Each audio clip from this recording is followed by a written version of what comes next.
사도신경으로 신앙 고백 드림으로 새벽 예배 시작합니다. 전능하사 천지를 만드신 하나님 아버지를 내가 믿사오며 그 외아들 우리 주 예수 그리스도를 믿사오니 이는 성령으로 잉태하사 동정녀 마리아에게 나시고 본디오 빌라도에게 고난을 받으사 십자가에 못 박혀 죽으시고 장사한 지 사흘 만에 죽은 자 가운데서 다시 살아나시며 하늘에 오르사 전능하신 하나님 우편에 앉아 계시다가 저리로서 산자와 죽은 자를 심판하러 오시리라. 성령을 믿사오며 거룩한 공회와 성도가 서로 교통하는 것과 죄를 사하여 주시는 것과 몸이 다시 사는 것과 영원히 사는 것을 믿사옵나이다. 아멘. 이 아침에 우리에게 주시는 하나님의 말씀은 출애굽기 14장 1절에서 14절 말씀까지입니다.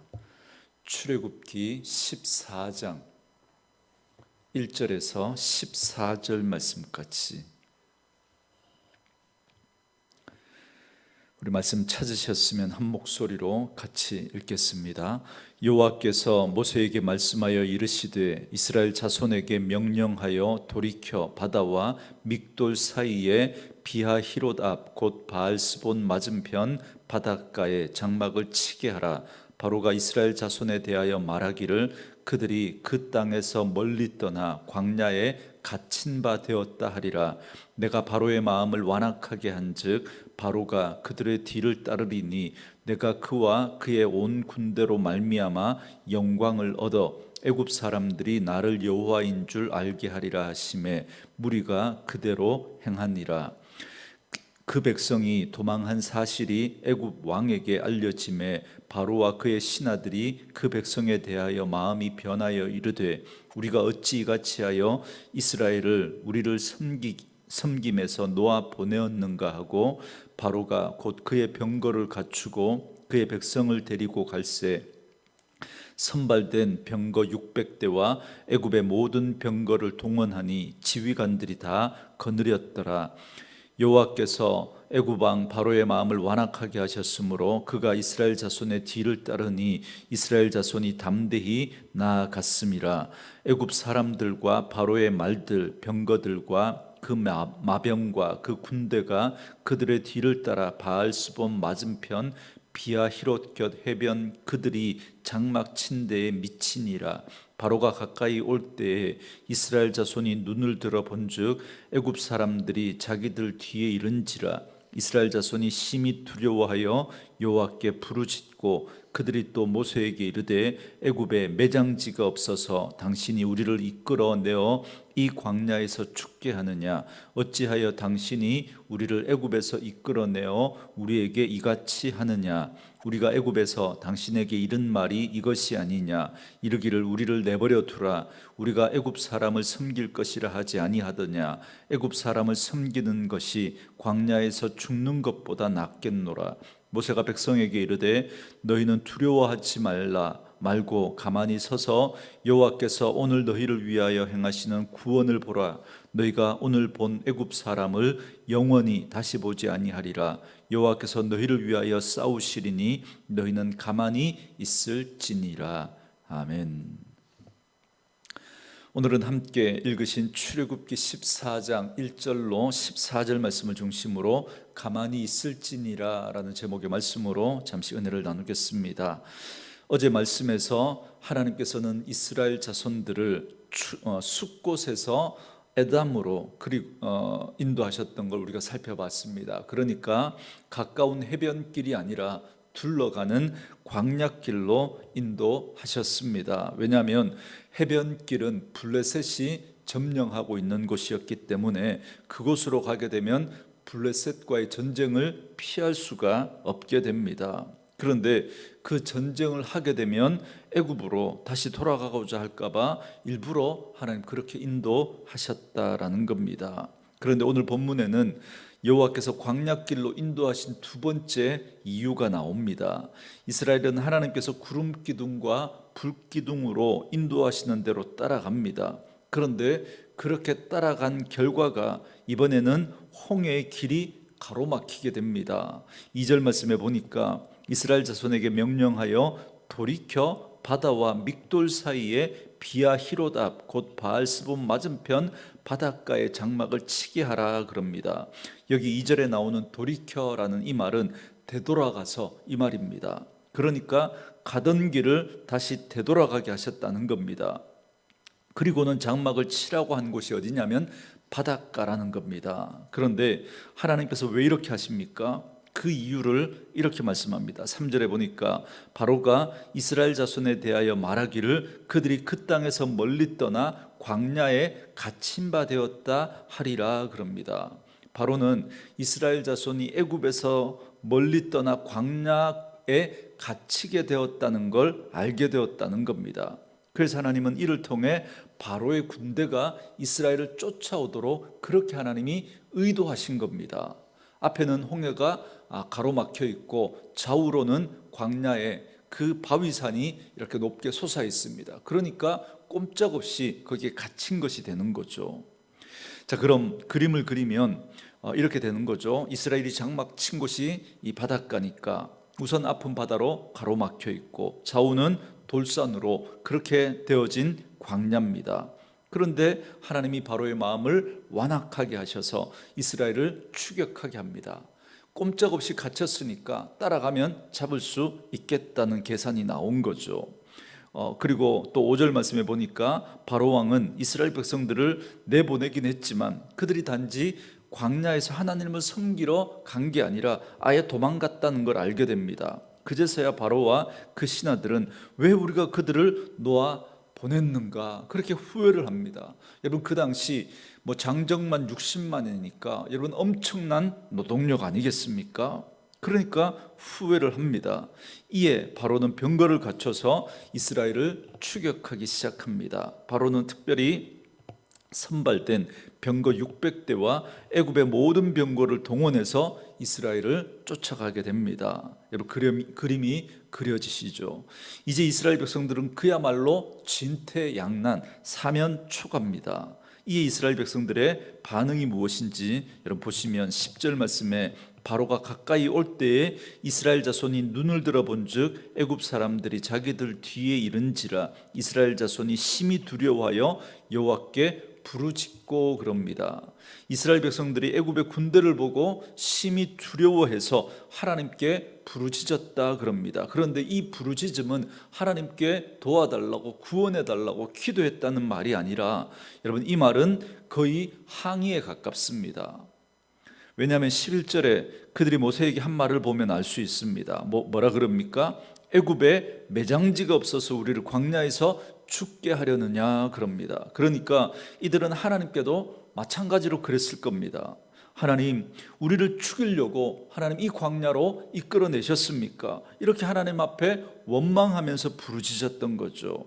그리고 그들은 모세에게 또 이렇게 말합니다. 12절 말씀에 우리가 애굽에서 당신에게 이른 말이 이것이 아니냐, 이르기를 우리를 내버려 두라, 우리가 애굽 사람을 섬길 것이라 하지 아니하더냐. 애굽 사람을 섬기는 것이 광야에서 죽는 것보다 낫겠노라 그럽니다. 그러니까 처음부터 그냥 우리를 내버려 두라고 그러지 않았냐고. 근데 괜히 우리를 광야로 끌고 와서 이렇게 죽게 만드느냐, 그렇게 지금 말하고 있는 겁니다. 이게 그 당시 출애굽한 이스라엘 백성들의 영적인 현 주소입니다. 그러니 결론적인 얘기지만 가데스 바네아에서 그들이 반역하고 40년 동안 광야에서 헤매다가 결국은 이 출애굽했던 출애굽 1세대가 가나안 땅에 못 들어가게 된 건 어떻게 보면 당연한 결과고 불을 보듯 뻔한 그런 결과라고 말할 수 있습니다. 지금 이들의 모습을 보면 그야말로 배은망덕도 유분수가 아닙니다. 지금 하나님께서 은혜로 그들을 구원해 주셨는데 그런데 그들은 그건 생각하지도 않고 지금 당장 눈앞에 보이는 그 현실을 보면서 하나님을 원망하고 있는 겁니다. 하나님이 어떻게 그들을 또 인도하실지 거기에 대한 생각은 전혀 하지 못하고 지금 당장 눈앞에 보이는 그 상황과 그 현실을 놓고 자기가 스스로 결론을 내버리는 거죠. 여러분 혹시 우리에게도 이런 모습은 없습니까? 괜히 예수 믿어서 고생이라고, 차라리 예수 안 믿었더라면 이렇게 살지는 않을 텐데 이런 생각하지는 않습니까? 이렇게까지 생각하지는 않더라도 예수 믿는데도 되는 일 하나도 없네, 믿어도 뭐 별거 아니네, 여러분 이런 생각하지 않습니까? 여러분 그런 마음이 우리에게 있다면 우리 역시 오늘 이 이스라엘 백성들과 전혀 다를 바 없는 것이죠. 이런 이스라엘 백성들에 대해서 하나님은 뭐라고 말씀하십니까? 13절과 14절 말씀에 모세가 백성에게 이르되 너희는 두려워하지 말고 가만히 서서 여호와께서 오늘 너희를 위하여 행하시는 구원을 보라. 너희가 오늘 본 애굽 사람을 영원히 다시 보지 아니하리라. 여호와께서 너희를 위하여 싸우시리니 너희는 가만히 있을지니라 그럽니다. 하나님과 자신을 원망하는 그들에게 모세는 너희는 두려워하지 말고 가만히 서서 여호와께서 오늘날 너희를 위하여 행하시는 구원을 보라, 이렇게 말씀합니다. 여러분 하나님의 구원은 인간의 의지적인 결단이나 인간의 애씀이나 노력으로 여러분 그렇게 해서 이루어지는 것이 아니라 여러분 하나님께서 이것은 전적으로 친히 이루시는 하나님의 역사입니다. 그래서 모세는 이스라엘 백성들에게 너희는 두려워하지 말고 가만히 서서 보기만 해라, 이렇게 말합니다. 모세는 두려워 떨면서 자신을 원망하는 그 이스라엘 백성들에게 가만히 있으라는 거죠. 가만히 있으면 하나님이 알아서 행하실 거라고, 너희를 위해서 싸우실 거라고 지금 말씀하고 있는 겁니다. 어느덧 모세는 이만큼 믿음이 성장해 있었던 겁니다. 여러분 바로의 말 한마디에 그렇게 낙심해서 좌절해서 그렇게 무너졌던 모세가 어느덧 이만큼 믿음이 성장해 있었던 것입니다. 이런 진퇴양난의 그 상황 속에서도 하나님이 분명히 알아서 이스라엘 백성들을 구원하실 것이라고 하는 그런 믿음으로 세워져 있었던 겁니다. 그러니까 모세는 하나님께서 친히 싸우시고 이스라엘을 구원해 주실 것을 믿었던 거죠. 그런데 여러분 여기서 모세가 가만히 있으라고 하는 이 말을 우리가 오해하면 안 됩니다. 이 말이 정말 너희는 아무것도 하지 말고 그냥 가만히 서 있으라는 그 말일까요? 그럼 우리는 감나무 밑에서 입만 벌리고 그 감나무가 떨어지기만을 기다리고 있으라는 그런 말처럼 여러분 오해할 수 있습니다. 여기서 가만히 있으라는 말은 하나님을 믿으라, 하나님을 신뢰하라, 이 말입니다. 그래서 불평과 원망의 말, 인간적이고 세상적인 방법을 도모하는 그 일을 버리라는 겁니다. 대신에 하나님의 백성다움을 지켜내라는 겁니다. 하나님의 백성다움을. 그런데 하나님을 신뢰하지 못하니까 내가 하려고 합니다. 내 힘만 가지고 뭔가 해보려고 하고 할 수 있다고 생각합니다. 그러다가 안 되면 불평하고 원망하고 그렇게 하나님 앞에 불신앙을 쏟아놓는 거죠. 그러지 말라는 겁니다. 그래서 하나님은 일부러 이렇게 꼼짝할 수 없는 곳으로 이스라엘 백성들을 인도하십니다. 앞에는 홍해가 있고 옆에는 그 돌산이 있고 그 뒤에는 애굽의 군대가 쫓아옵니다. 그야말로 어떻게 할 수 없는, 정말 두 손 두 발 다 들게 만드는 곳으로 인도하시는 겁니다. 그래야 우리 인생은 하나님께 항복하기 때문에 그렇습니다. 여러분 말씀드리지만 사람은 여기 뭐 조그마한 막대기라도 하나 있으면 이거 의지하려고 그러지 절대 눈에 보이지 않는 하나님 의지하려고 하지 않습니다. 그런데 하나님께서 그런 우리를 너무 잘 아시기 때문에 이스라엘 백성들을 그렇게 인도하신 거예요.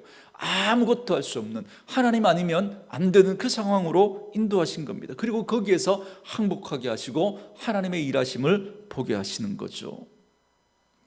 그래서 인간은 끝까지 스스로 뭔가를 해보려고 합니다. 이것이 바로 타락한 우리 인생의 여러분 그런 모습인 거죠.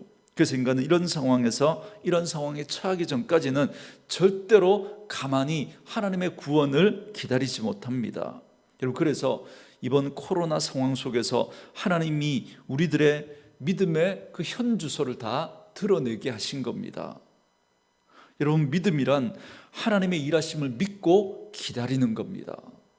아무것도 하지 말라는 것이 아니라 하나님의 백성다움을 그 상황 속에서도 지켜내라는 겁니다. 그 상황 속에서도.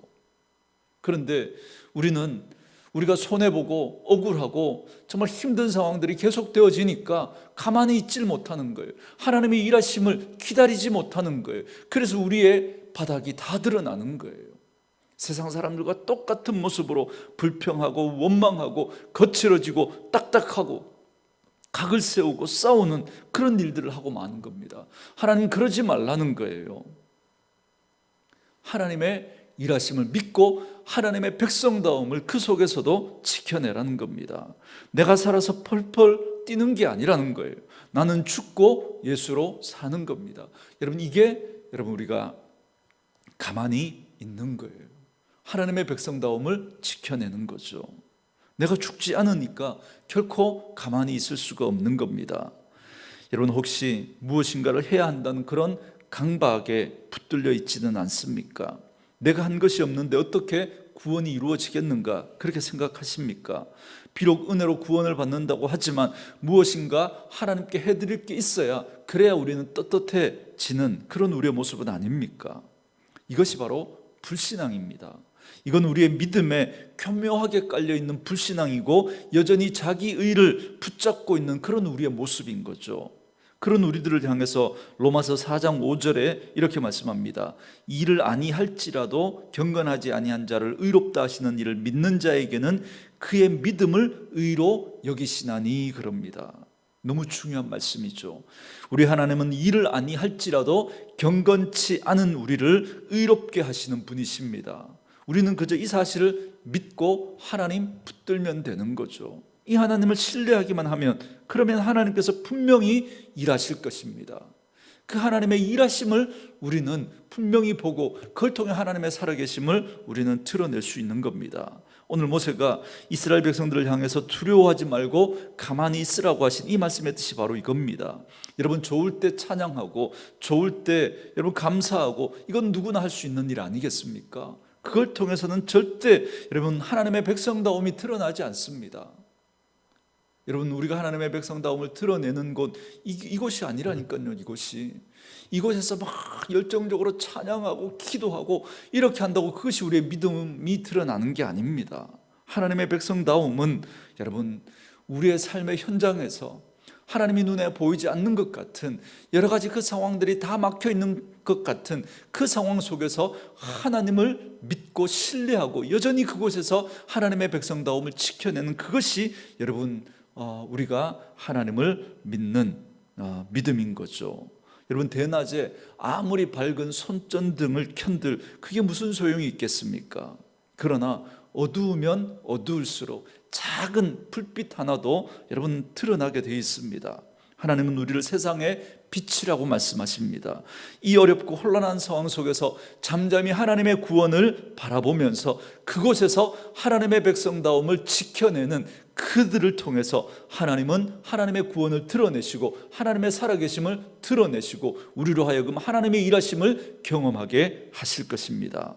그러므로 너희는 가만히 있어 여호와의 구원을 볼지어다 라고 말씀하신 이 귀한 믿음의 말씀을 여러분 꼭 기억하시고, 날마다 믿음의 주여 온전케 하시는, 그래서 우리를 위해서 지금도 일하고 계시는 그 주님 바라보면서 오늘도 우리의 삶의 자리에서 하나님의 백성다움을 지켜낼 수 있는 저와 여러분 되어줄 수 있기를 주의 이름으로 축원합니다. 오늘 주신 말씀 생각하면서 우리 이 찬양 들으시면서 묵상하시고 기도하실 때 여러분, 우리 계속해서 우리 이경선 집사님, 우리 김수지 집사님 위해서 기도하십시다. 우리 이경선 집사님 어제 통화를 하니까 많이 좋아지셨습니다. 계속 기도하셔서 빨리 회복될 수 있도록 기도해 주시고, 또 우리 김수지 집사님 자가 면역 반응으로 이렇게 관절에 염증, 이게 류마티스 염증이라고 하는데 그 때문에 많이 힘들어하는데 좋아지고 있답니다. 여러분 계속해서 기도하셔서 더 빠른 회복이 있도록 여러분 기도해 주시고, 지금 코로나 상황이 여러분 지금 인도가 너무 좋지 않습니다. 지금 뭐 하루에 수천 명, 3천 명 이상이 지금 코로나로 죽어가고 있고 병원 앞에서 기다리다가 죽어가는 뭐 그런 일들, 화장지가 없어서 지금 뭐 곳곳에 거리 곳곳에서 시체를 화장하고 그 화장터에 굴뚝이 계속 연일 이렇게 불을 떼니까 무너져 내리는 그런 일들이 정말 끔찍한 일들이 벌어지고 있습니다. 그 인도에서 또 그렇게 되니까 계속 또 변이 바이러스가 2중 그렇게 3중 일어나고 있다고 합니다. 이런 상황들을 바라보면서 또 하나님 앞에 우리 기도하시고 그래서 이런 상황 속에서 더욱더 우리가 하나님 앞에 하나님의 백성다움을 지켜낼 수 있는 저희들 되게 해달라고 우리 같이 한번 기도하시기 바랍니다.